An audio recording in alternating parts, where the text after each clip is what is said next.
আমাদের আজকের টপিক হচ্ছে মোবাইল দিয়ে কীভাবে কল লিস্ট বের করতে হয়। এজন্য আপনাদের প্রথমে প্লে স্টোরে যেতে হবে।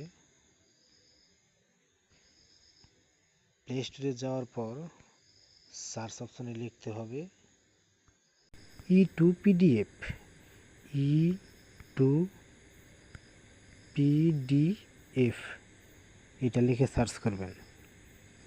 সার্চ করার পর এরকম একটা অ্যাপস পাবেন। অ্যাপসটি ইনস্টল করবেন।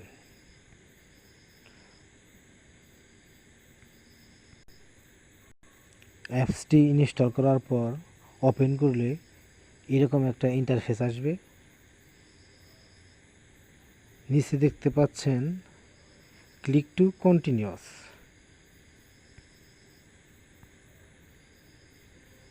এইখানে ক্লিক করবেন।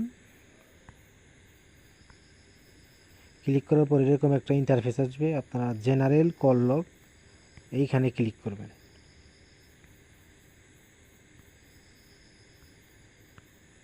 না, এখানে কোনো ইনভেস্ট করতে হয় না, তবে এই অ্যাপের মতো কোনো অ্যাপই আপনাকে এত বোনাস দিবে না।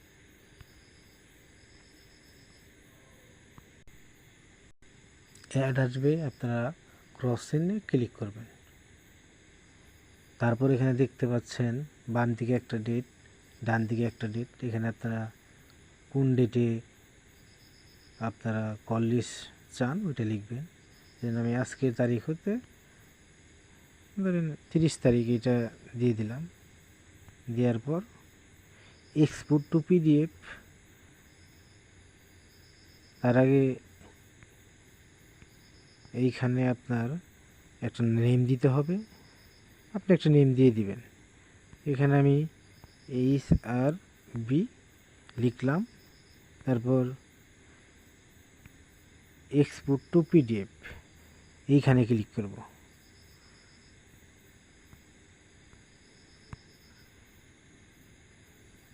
আপনারা দেখতে পাচ্ছেন এখানে কল লিস্ট এসেছে। এরকম আরও নতুন নতুন ভিডিও পেতে চ্যানেলটিকে সাবস্ক্রাইব করবেন এবং আমাদের সাথেই থাকবেন। ধন্যবাদ সবাইকে।